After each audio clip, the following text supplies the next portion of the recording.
Okay, thank you and welcome to our session today. Our session today is on leadership and team building. Kind of a different twist from your normal leadership development and also a team building program, as the case is. This particular session is designed to help leaders to be able to connect the dots between inspiring high-performing teams and just having an ordinary team in place. My name is Joel Omike, and I will be taking this particular session. I've had an interesting career. I'm a thought leader and also a trusted advisor within the HR space. I've written a couple of books, and I've also have a newsletter through which I share some of my learnings with people who follow me. In this particular program, you will be learning how leadership styles affect the results that teams get. We'll look at some strategies that can boost your communication and build trust within the team. We'll also look at a few tools that can help you to address challenges that you find within a team. And most importantly, we shall look at ways that you can create a culture of collaboration that ensures you deliver results. If you're a team leader, you're a manager, you're a supervisor, or you're a HR professional, or you're a people professional, you are a project coordinator, you're an owner of a business, or you're an executive, then the next 1 hour will be very useful to you. Within this particular period, we shall see how you can drive leadership engagement with different styles and see how each of those styles affect the results that we get. We'll see how you can build trust, how you can fix challenges early before they become bad issues, and also look at how you can cultivate and collaborate effectively within the team at that point in time. I must say that I am not taking this session for granted. I respect the fact that some of you have made sacrifices to be here, despite the current holiday as the case is. So I just want you to know that this is very serious for me and my team also. So in our conversation today, let's start first by examining what exactly we mean by leadership and team building. Uh, if you're ready to lead with impact, then it starts from here. Great teams are not born. All right, you you don't show up here because we're here to tell you what you already know. For granted, you already know a few things in this particular area and quite a lot, but you're here to transform how you lead, not because we're here to teach you leadership. All right. Let me tell you this, great teams are not a lucky break. They are the work of leaders who shape more than shadows. They shape culture. They are the work of leaders who want to become more than they are. They build as much as possible in order to deliver results. All right. So we're going to explore ways in which we can address this particular thing and ensure that brick by brick and by choice, we're able to build great teams and why those great teams are very important. So before we get on very quickly into our conversation, let's take a quick vote. All right, using the chat box, just type A, B, C, or D as the case is. What's your biggest team challenge right now? All right, let's hear from you. What challenge is silently eroding your team's performance? All right, this quick poll will help us to shape our conversation and give you clarity too as we progress down the road. Please be honest, all right? Transformation begins with the truth, right? And I'll circle back to see your responses throughout this particular session, and then we'll take it from there at that point in time. So A, B, C, D, E. What's your biggest challenge right now? Poor communication, A. Low trust in the team, B. Undefined rules, lack of clarity. People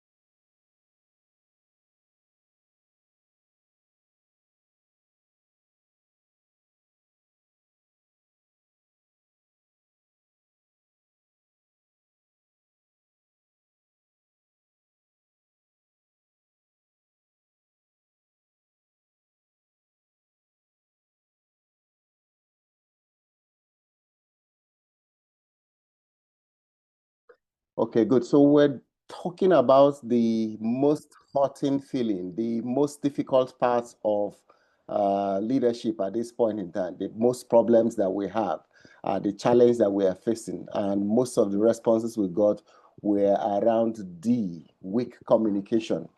And in one of the areas they mentioned, weak collaboration. And in the other area, they mentioned poor communication also, as the case is.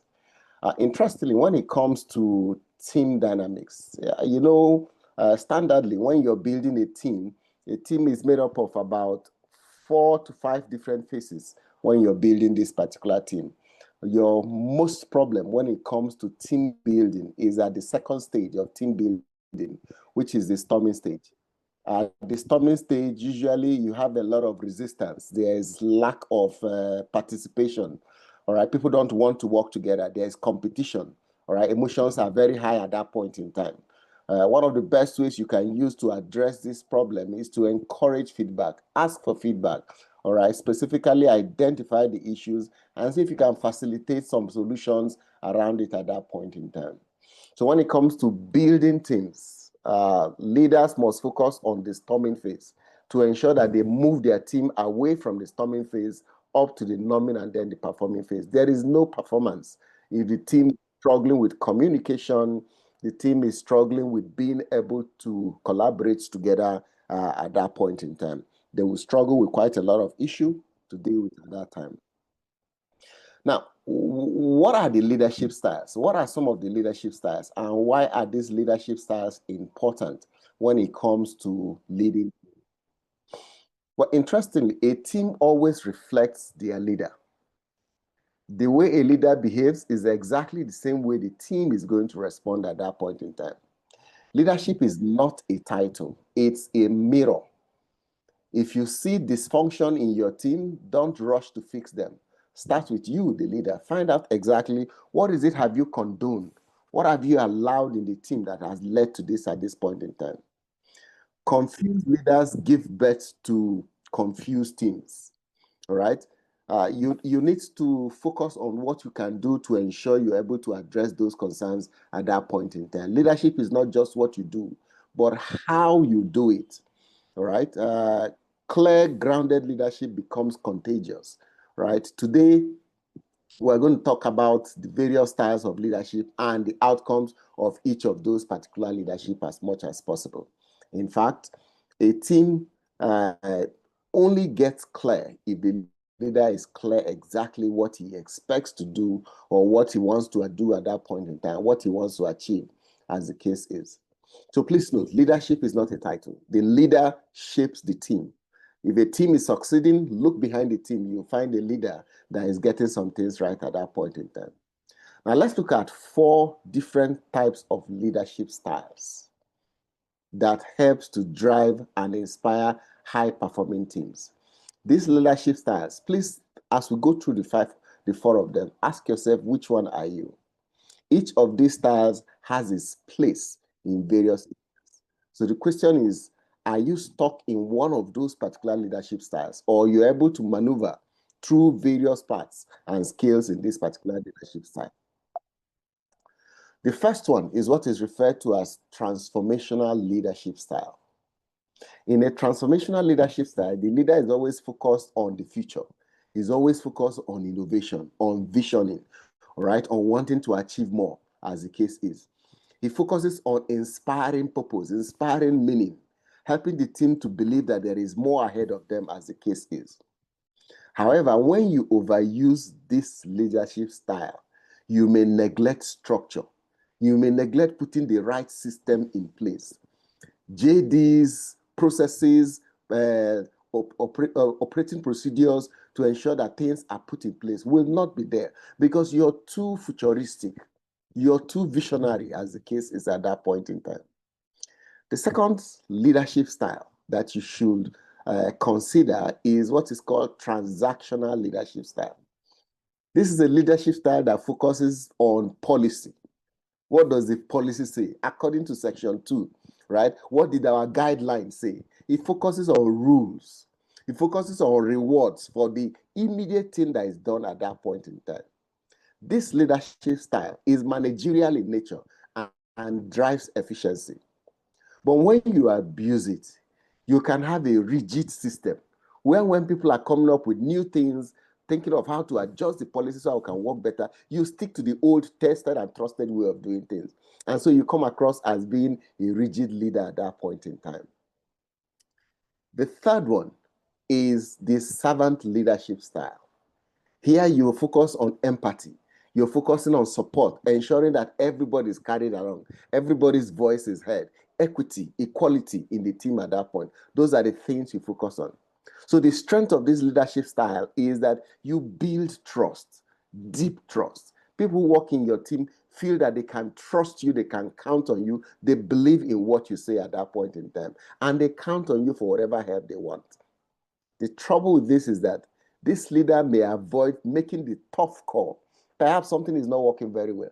And if you take a decision is going to hurt a team member, you're careful. You choose not to take that decision because you are afraid of hurting anybody. You want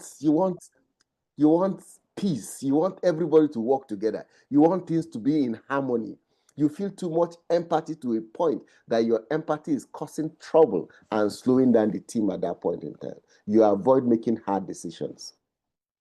The fourth leadership style that can change culture or that drives culture is what we refer to as the situational leadership style. In the situational leadership style, you kind of adapt to the context. As things change, you change. As scenarios evolve, you evolve at that point in time. This leadership style is very flexible. It flexes based on what it sees at that point in time. The trouble with this leadership style of being situational is lack of consistency. You can't hold the leader to one particular thing because the leader changes regularly at that point in time. And that risk of lack of consistency makes the team members unsure of what is coming up next. Now, great leaders are style smarts. Sometimes everybody has a default style that he uses. So if you care to share in the chat box, which of these 5 styles do you feel more comfortable with as the case is? Are you a transformational person? Are you a transaction person? Are you a servant leader? Are you a situational leader? Which of these 4 is your default mode when you lead?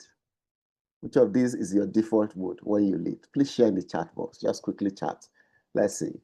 Which of these 4 leadership styles are you very comfortable with? Are you at home with?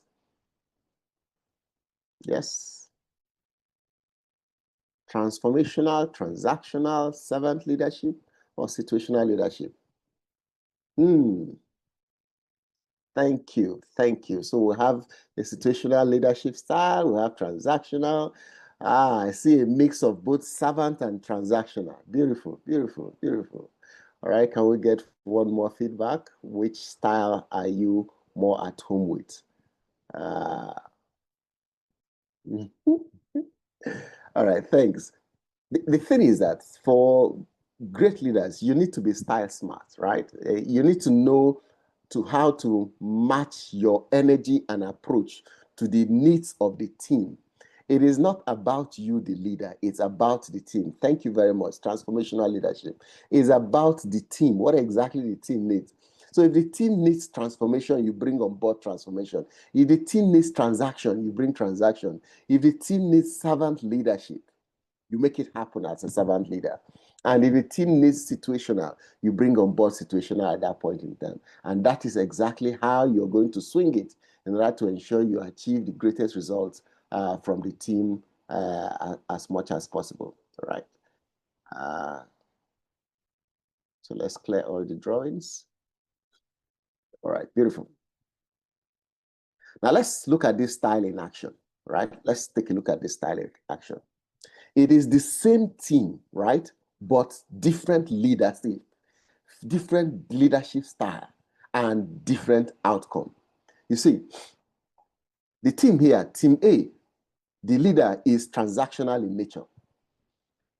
He gets team engagement 42%. Innovation very low in the team. All right. Trust level in the team very fragile. All right. Conflict handling, top-down decision. He gives orders and tells them how he wants things to happen at that point in time. Why are we saying that his team engagement is 42%? Let's go back a little bit. Can you see? Transactional leader, he follows rules, very rule-driven, drives for efficiency results, but he's too rigid. The leader is too rigid. Because of that, if a leader is too rigid, engagement will be low. Engagement will be low at that point in time. Now look at leader B. In the same team, the leader B is transformational in nature. And he has engagement level 86%. Innovation is very high. His trust level is very high. Conflict handling is collaborative in nature. He collaboratively resolves issues at that point. Let's go back to the transformational. He's focused on innovation. He's focused on vision. He inspires purpose. The only trouble is that he may not be focused on structure. We may not know who is responsible for what, where my job stops and where the job of the other individual starts at that point in time. So you see how your style of leadership affects the outcome you get at that point in time. All right. And so it's very important that you focus more around how to ensure you get the good results. So leadership style drives the emotional climate in the team, right? It can, if you put fuel into your leadership style, you're going to have a lot of energy, a lot of clarity, a lot of trust. On the other hand, if you don't drive it very well, you're going to have confusion, fear, disengagement. Your impact is either empowering or it's going to erode the team at that point in time. So you need to be deliberate about your leadership style. Leadership isn't neutral. You can't be neutral. You can't stand on the fence. You're either building momentum or you're breaking morale in your team. So your tone, your pace, your posture, it all sets the culture within your team, right? And your style is not about your personality. No, style is not personality. It's about your conscious impact and how you're driving it at that point in time. And that's where real leadership begins at that point in time. A little quote here to help us understand this. Your style either fuels energy or it fractures the trust that exists within the team at that point. And talking about trust, how do you boost communication and trust in the team? How do we ensure that we have high level of communication, high level of trust in the team to ensure that we're able to deliver the kind of results we expect? You're familiar with the 3 C's of communication. There are 3 C's of communication, which is called clarity, consistency, and care. And if you look at the triangle in this particular case, it really emphasizes this as much as possible. Trust is not built by accident. People don't just trust you out of accident. So these 3 C's are very, very important. If your words are not clear, your team fills the gaps with fear. If what you're talking to them is not clear, they will use fear to complete the rest. If you're not consistent, they will build stories in order to complete what you have said, as the case is. And if you show no care, this, of course, will lead to disengagement.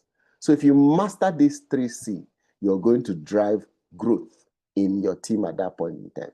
So clarity, say exactly what you mean.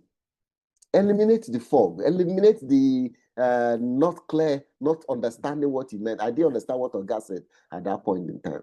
Consistency, that thing you mean that you said clearly, please say it often. Confusion thrives in silence. Confusion thrives when people are not sure what you're saying at that point in time. And then show you care, you lead from the heart. At that point, they say it with heart. All right, people don't trust what they don't feel at that point. We're getting a lot of noise.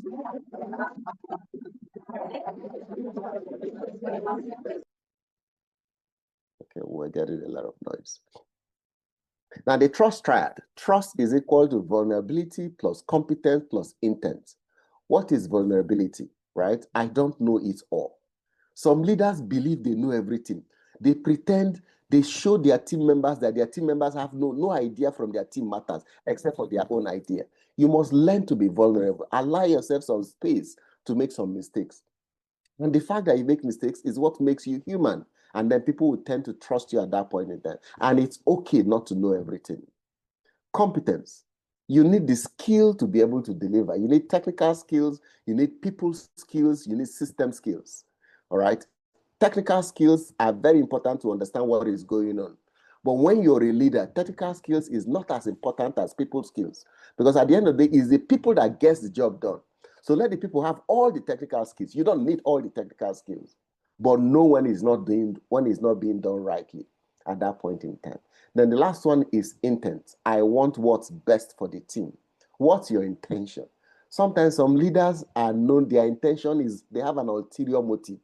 They want to use and dump their team members. And so their team members suspect that their team leader is taking advantage of them at that point in time. It erodes trust in the team. So trust is fragile and it is aimed in layers. You aim the first layer of trust, second layer, third layer, fourth layer, down the line. Vulnerability without competence, right, is not very good, right? Because it's inspiring, but it's dangerous.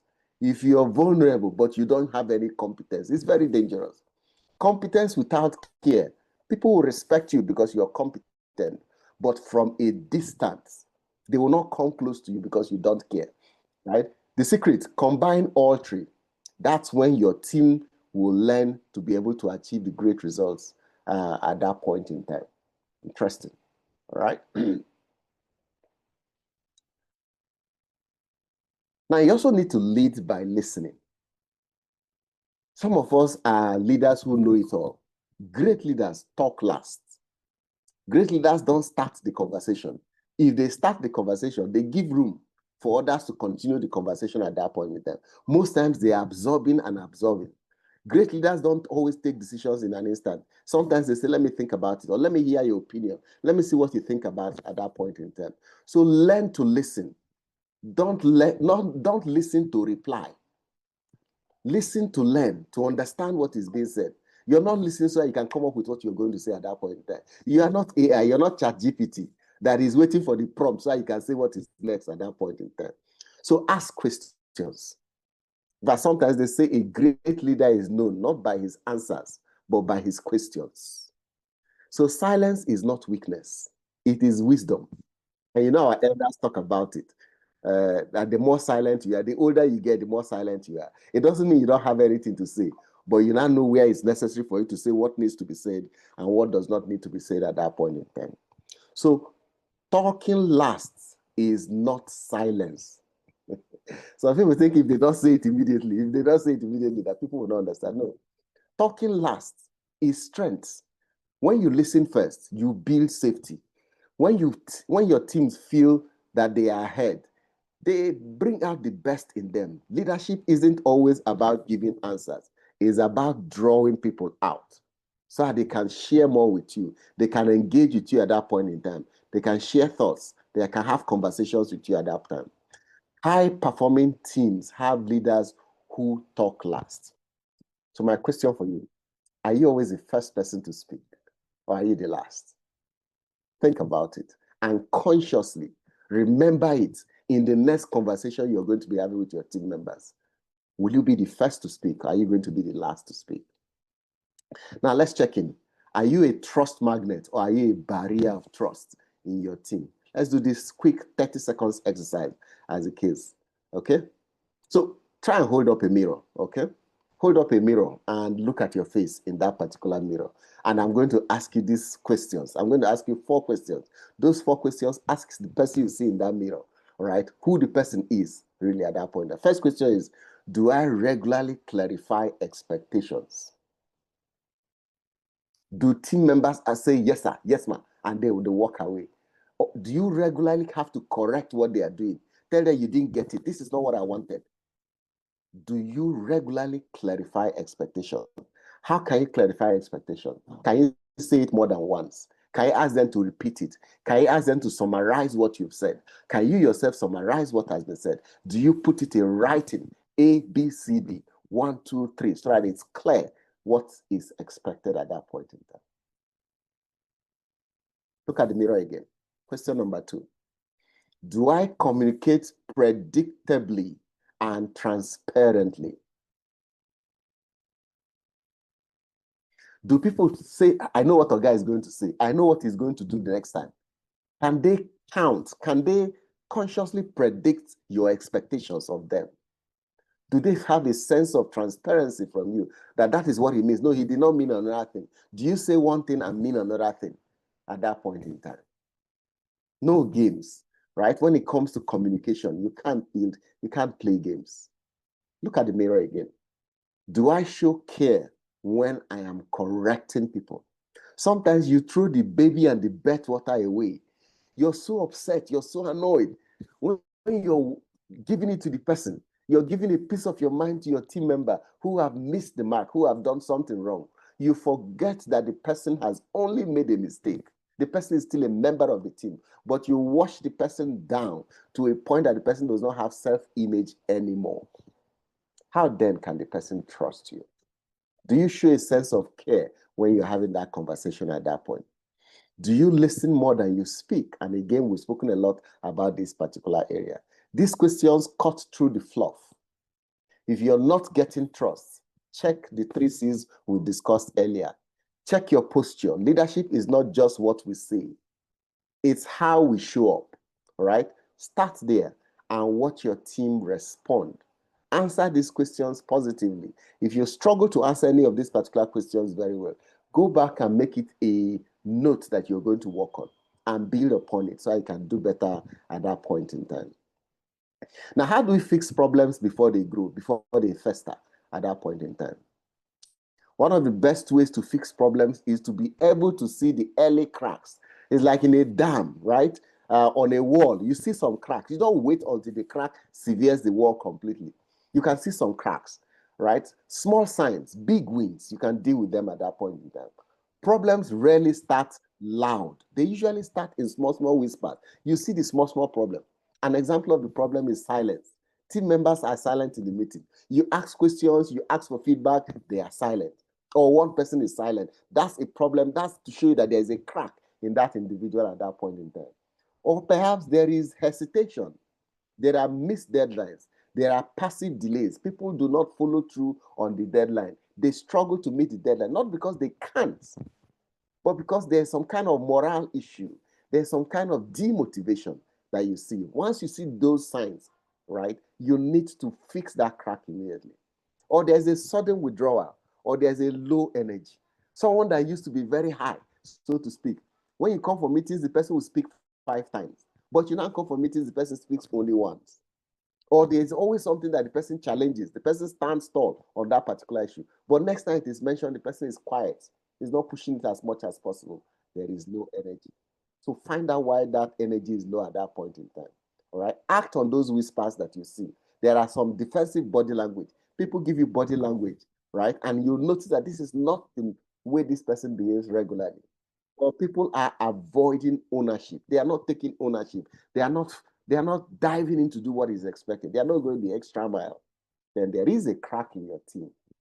Look out for that crack. Use these 5 points. Identify where the crack is and then fix the crack. Okay, act on the whispers you heard. Train your eyes. Lead with emotions, right? And fix small, small cracks you find today so it does not lead to a big collapse.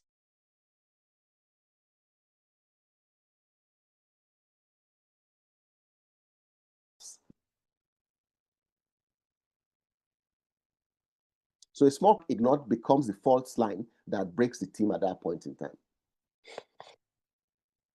Now you need a tool. You need a toolkit, right, that can help you to be able to achieve this. And here is some tool sets that can help you. One is your feedback loop, all right? Spotting is not enough. Identifying the crack is not enough. You need the tools to go and mend the wall, to go and fix it immediately. Create rituals for honest, ongoing input. Do you have regular meetings? If you have regular meetings, do you get everybody in the team to speak? Or is it a meeting where you just give instructions and they walk away? Even as simple as our Monday morning meetings, our weekly meetings as the cases, what is the routine in that meeting? Do you find a way to get everybody to rotate, to get to speak or say something within that team? That can help you to get feedback. Then make it safe to speak up, especially for quiet ones. There are some individuals that are always quiet. Can you periodically say, can we hear from you, Cicely? Can we hear from you, Jones? All right. When you do that, you help the team members to be able to engage and then be a part of your conversations as much as possible. And this will help you to deliver the kind of results you expect, so you can achieve the greatest gain, the greatest output at that point in time from your team. The second one is one-on-ones. One-on-ones.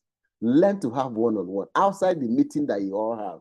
Periodically identify some team members and call them on a weekly basis or once every 2 weeks. No week or no 2 weeks must pass. In every month, you must have sat at least twice with every team member.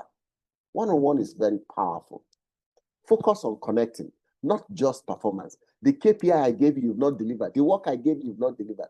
Focus on connection. Sit the person down. Ask the person 3 questions. How is it going? How are you fitting in? How are you struggling to meet expectations? Is there any area you expect me to assist you with? Those questions will instantly get the results you want and get your team members focused, and they would want to work with you. Instantly, the small crack you notice with that individual will begin to mend on its own because you created time to connect with that team member. You can also use what we call conflict cards. You can come up with your own conflict card. A conflict card is just a simple card that names different tensions that people don't want to talk about verbally easily. For example, a team member is upset that you passed him over. You gave an assignment to another person. A team member is not happy because you did not grant him a 1 day off that he wanted. A team member is not happy because his fellow colleagues are picking on him. The workload seems to be all on him, and he doesn't want to talk about it in public. So you can use the conflict card. Take that card, write that thing you suspect is the problem, and give the team member and say, is this what you're going through now? The person will read through it sometimes and say yes or say no. If he says yes, then you ask him, explain to me how it feels. If he says no, you say, would you like to write on another card what exactly you're going through? An example of this card, just simply write by, here is what I am noticing. Then you state what you're noticing about that individual. It opens the door for communication. So spotting is not enough. Leaders must act. You need systems that surface tension before it turns into toxicity. Feedback loops keep you informed. One-on-ones build relational relationships, and conflict cards make it easier to say what's hard to say at that point in time. Please equip yourself. Let me give you some samples of conflict cards. Here are some conflict cards. The first one says, I feel out of the loop. I have noticed decisions are being made without my input. And we talk about how I can stay better informed. So your team member might be feeling upset that decisions are being made and he or she is not being carried along at that point in time. By merely giving him this conflict card, the person opens up for a conversation. The second card, deadlines keep slipping. We have missed a few targets lately. What's getting in the way? And how can we course correct together? You see, the leader is asking for hand-in-hand solution, as the case is.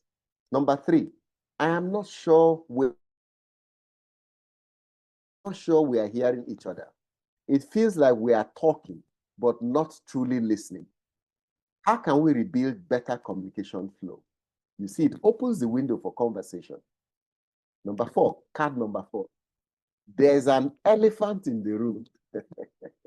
There is a tension I think we are all sensing, but not addressing. Can we name it and deal with it together? Number 5, roles feel blurry. There is some overlap in responsibility that's causing confusion. Let's clarify who owns what so we can get back together at that point in time. Or this one, the person may feel that I don't feel seen. I've put in a lot of effort, but I don't feel acknowledged. Can we talk about how we give recognition on this team? Feedback feels one way. I get corrections, but not coaching. Can we build in two-way feedback that helps me grow? Instead of always giving me correction. How about coaching me to do it better? Then finally, there is tension between us. I felt some friction between us. I value our work together. Can we clear the air? Interestingly, not only are these cards useful for the leader in driving his team, the leader you can actually print this card and put it in the team, in the office where everybody can access it. Any team member can pick up the card and walk up to a fellow colleague who he or she is having problems related to what the card says, and then give the person the card. By reading the card, the person is inviting you for a conversation to address the issue at that point in time. All right. Now I'm sure you know how to use this card now. So let's do a quick exercise on how to scan cracks that are in our environment. So this is going to take us 1 minute. So I want you to, who on your team is whispering through their silence right now to you?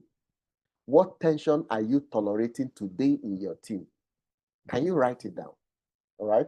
That's your crack that you need to address this new week we're going into. Take some seconds. Take 60 seconds. I'm just going to wait for 1 minute, right? In 1 minute time, we'll come back. All right. Think of a team member who has gone quiet, who is not engaging as before. All right. Who you suspect there is a crack. What have you noticed, but have not addressed or asked about at this point in time? Let me give you a minute to think about it.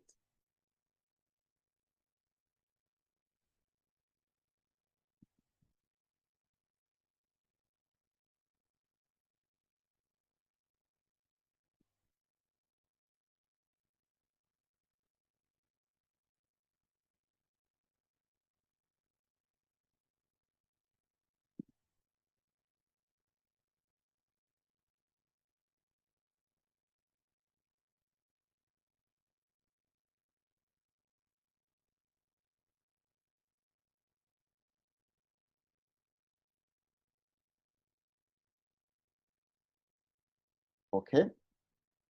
If you wished, you could use the chat box. Just drop one word. What have you noticed? One word. Maybe annoyance, negativity, hostility, silence, lack of cooperation. One word you've noticed in any team member that you're working with, that you perhaps that tells you that there's a crack. Can you share one word? Just one word, if you can share. One word from what you have noticed. One word. One word that describes what you have noticed. You don't have to write a long sentence, just one word of that you've noticed. Thank you very much for breaking the ice. Thank you very much. So we have lack of cooperation. Somebody has noticed lack of cooperation. Someone has noticed silence. The team member has gone silent. Again, lack of cooperation. Somebody is becoming feisty, is not cooperating, as the case is. Thank you very much. Can we get one more thing someone has noticed within his team that shows that there is a crack in our team? There's a crack in the wall that you've noticed at that point in time that needs to be addressed, right? Your team's warning sign that you have noticed within your team. Thank you. Leadership is not just vision. Wow, somebody says isolation. Thank you, that's a crack. Isolation, that's a crack. And again, sometimes these cracks are not team-based cracks. It could be cracks from personal life that the person has brought into work, so to speak. Maybe it's the person is going through something.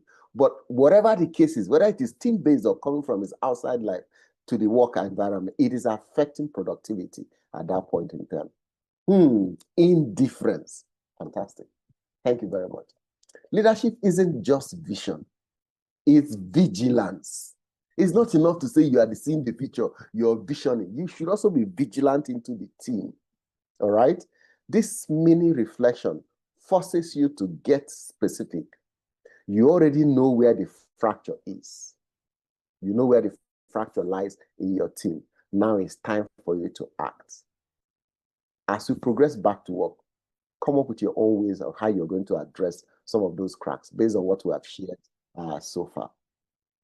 Now, our last part of our conversation today is on creating a collaborative culture, a culture that is collaborative in nature in order to drive results. You know, the interesting thing is that the silent force behind every team is culture. We don't see it. Some team members are running very high with energy, while some teams are running low with energy. They are all culture related. Culture is the silent leader in every room. Culture is not just the leader. It is on its own, it is a driving force that is slowing or accelerating things at that point in time. And if you look at the culture canvas, there are 3 pillars of collaboration. One is shared purpose. Everybody knows why we are here. So because of that shared purpose, we bring in all the energy that is required. Every team has a culture. The question is, was it built? Was the culture in your team built consciously, deliberately, or did it just happen? Most times when culture just happens, it's most probably not the best culture at that point in time. 2 is joint wins. Yes, there's a shared purpose. We know why we're here. The next thing is that we focus on success. We win together. We celebrate when we win as a team, not as a star. One person stands up. I was the one that brought the account. I was the one that closed the deal. And everybody claps only for that particular individual. All right. But we work together because even though you brought in the account, we provided the support, we provided the emails, we provided the marketing, we provided the resources you required to make it happen. And after the account came in, we are going to serve that account at that point in time. So it's a joint win to be able to deliver results at that time. Then there's also psychological safety. People speak up when there is no fear. When people are afraid, they remain mute. They say nothing at that point in time. So the best leaders are culture architects. They build around purpose, shared wins, and safety in order to protect their team. Because when people feel safe, they stop protecting themselves and they start building with each other. When you allow people to protect themselves, you see they begin to build tops. Everybody's building his own tent at that point in time. But that's not what we want to achieve in our team as a case is. Now, how do you design culture? How do you design culture? Like we said, it must be intentional. You need a playbook for team culture. And I'm going to give you 3 moves, like a chess move, right? 3 moves that will help you to ensure you design the right culture at that point in time. 1, have shared rituals. Define a shared ritual. An example, Win Wednesdays, weekly shout-outs for team efforts. So on Wednesdays, we just shout out for everything that we achieved in last Wednesday. Another example is Friday movie day. You sit together and you watch a movie together, so to speak, as the case is. Or you have a thank God it's Friday. Whatever it is, but you must have a ritual, a shared ritual that everybody gets involved in, as the case is. I know a particular team that once every month, they go out to go and see a movie. Another team, they don't go to see a movie. They just go to have a meal together, whether it is eating popcorn or eating snacks, but they leave the office and go and spend 1 hour in an eatery in a particular place, and then they have fun at that point. That's called a shared ritual. You might not have the opportunity to go outside the office. You can create your ritual within your office at that point in time. Another team, what they do is that they are able to work together and play a game together. There are a lot of office-friendly board games, Monopoly, Ludo, right? Any of those that you can identify and play with your team. It creates that ritual that you need. The second one is to co-create team values together. Let the team decide what principles matter to the team. Work together, let it guide them. Ownership drives alignment. Because if they sat together and said, an example, who says that 8 o'clock? Who says 8 o'clock is when, if you come to work after 8, we are late? Who says? It is HR. Is that not so? Yes. What happens if you're late after 8 o'clock? Can the team come together and say, look, this is our timing. Everybody must be at work at 8 o'clock. If you're not at work at 8 o'clock, we'll give you 10 minutes. After 10 minutes, you're not show up at that 10 minutes, you're going to have an issue at that point in time. And then we agree. I was running a particular training for one of the banks, their graduate training program, and they had like 2 classes running at the same time. In one particular class, they had the class governor. They came together in the class and agreed that if you're late, you pay 1,000 naira for coming late in that particular class. And you see everybody rushing in to ensure that they come in at that point in time. Each time you go and run training in that class, at exactly 8 when the class starts, 99% of the team members are in that particular class. Maybe 1% or thereabout. Randomly, you get 1 or 2 people that are working late. And there are genuine reasons why they are late. There are car issues, there are traffic issues, there's, I think, wake up early issues. There's one of those particular things, right? But they still pay the 1,000 because they all agreed to it, so to speak. Now, directly to the next class at that point in time, they don't have that rule. All right. They just believe that, everybody should take care of themselves. You should sort yourself out. And at 8 o'clock, most of the time, you notice that people are still strolling in, coming in. There's some measure of indiscipline that you find within that particular environment, as the case is. But they have some kind of family culture. In the other space, they don't like themselves so much. Each time you pay the 1,000, you feel sad that you paid 1,000. But again, you have no choice because you agreed. But in this other area, we are not paid. But once the team members come, you see them high-fiving among themselves, feeling good and excited. Decide your own culture and let your team members contribute in arriving at that culture. You'll notice that they will be more connected to it at that time. Then rotate project leadership. Sometimes you have some small projects, especially projects that does not belong to anybody. Don't make it a habit of giving it only to one person. After a while, the rest team members will begin to, let me use the language, beef, feel unhappy, right? That you're favoring one individual. So build capability, build credibility, build trust, build equity. Give everybody the voice they require to be able to play in that particular team. So culture is shaped in your daily habits. Rituals build the rhythm you need. Co-created values create buy-in by everybody. And then rotating leadership decentralizes power and sparks deeper engagement. These are not perks, right? They don't cost you anything. They are just the scaffold of collaboration that you need to put in place for your team members. Now, your check-in points. Try and check in regularly. Here is something you can do this week. What is one ritual, one value, one leadership shift you can introduce to make your team more collaborative this week? Think about it. Don't wait for policy. Don't wait for HR. Don't wait for management to start something. You in your own shop, whether you're a 2-man team, there are only 3 of you in your team, you and 2 other team members, or there are 10 of you, you're leading 10 individuals as cases. Don't wait for permission. Culture is everyone's job, but it starts with the leader. What's one move you can make this week in order to make sure that this culture works very well as the case is? All right, now let's take a look at a few activities that you can use to deploy this very well. Activity number 1 is going to be your style. So I'm going to invite you to respond. Okay. So there are four scenarios here. Scenario A, B, C, D. Read each scenario and choose the best leadership style for it. The first one says, a new team that lacks motivation and they lack vision. Which leadership style do you think should be put in place for them? Is it transformational, transactional, servant leadership, or situational leadership? Just to ensure that you remember what they all mean, let me quickly take you back to the 4 leadership styles. So transformational is visionary, innovation, inspires purpose, right? Transaction, rule-based, reward-based, it drives efficiency. Servant, supports, empathy, family, builds trust. Situational, it adapts to context, it is flexible. Now, based on these 4, which would you recommend for the situations that we just shared at this point in time? For the first situation, a new team that lacks motivation and vision, which would you recommend? Transactional, transformational, situational, or servant leadership?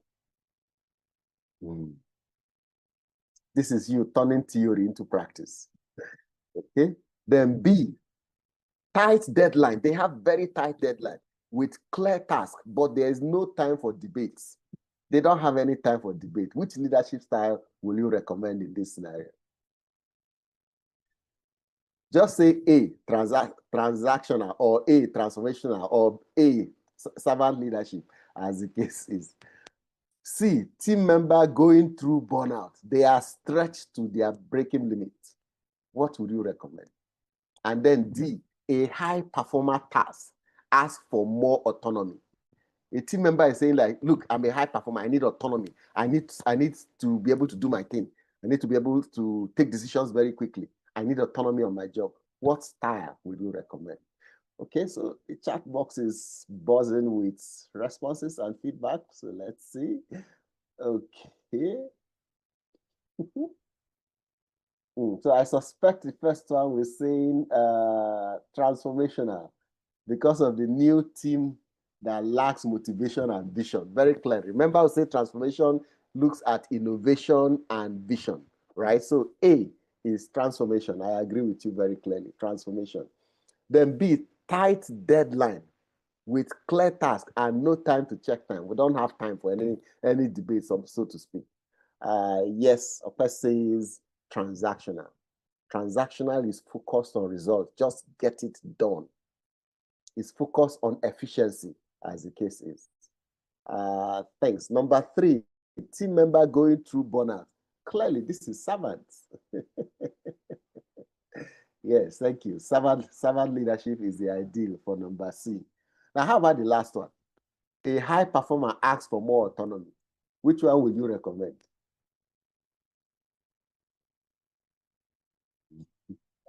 Yes, D. Which one would you recommend?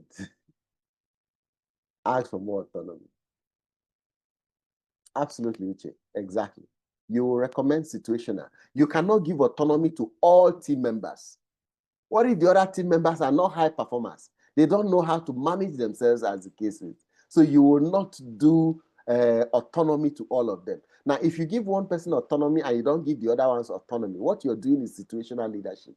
You're managing according to what you found at that point in time. Thanks. I think this is coming to life. It's clear now. It's easy. All right. Thank you very much. So I can see that you can engage with this very, very well. All right, beautiful.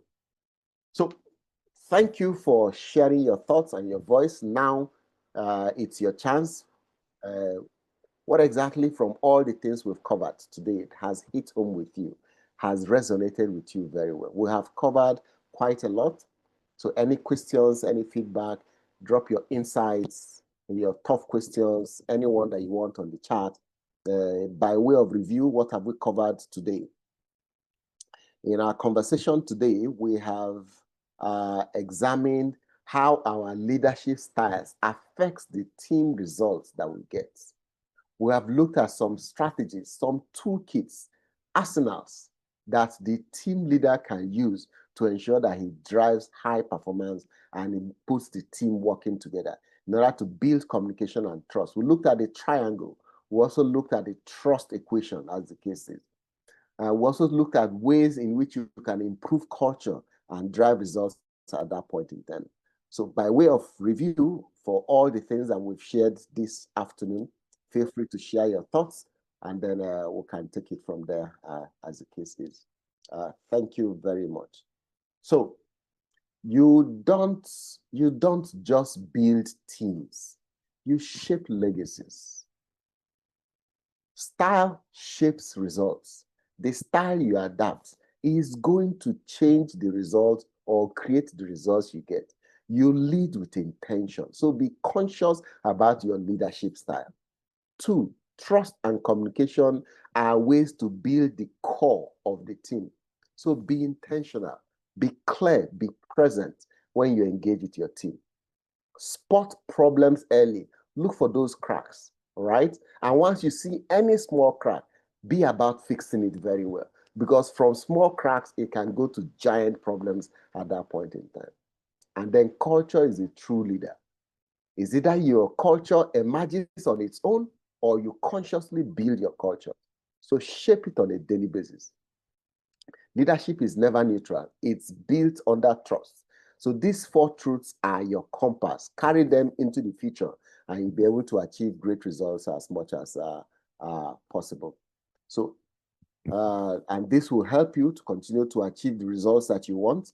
And then you're guaranteed that you always achieve the best in being able to help your team to achieve the greatest results as you make progress down the line at that point in time. Okay, so as we wrap up in the things we've covered so far today,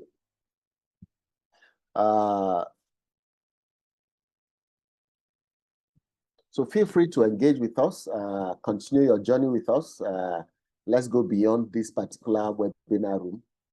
Join us for deeper conversations around transformational leaderships. Connect with us on team interventions, executive coaching, or leadership retreats. We'll be here to help you as much as possible. My name is Joel Omeke, and it's been nice working with you and talking with you in this particular session.